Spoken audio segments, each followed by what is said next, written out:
doing today? We are having a car wash in the beautiful sunshine that God gave us to help rebuild the Maranatha School and Orphanage in Haiti and feed the people in the villages. And what's your name? oh, this is Ariel. Hey, Ariel. Are you helping out? What are you doing? Washing cars. Washing cars? What are you washing cars for? For money for the relief of Haiti. Awesome. You having fun?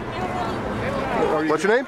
Elise. Okay. What are you doing out here today, hon? I'm helping the Haitians Really? How you doing that?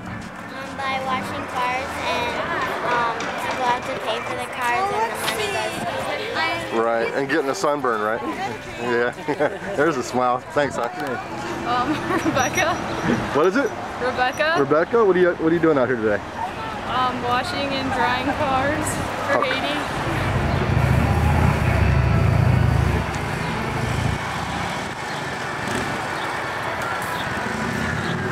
These kids have written letters and been a part of even before the earthquake, so they're very excited to do this.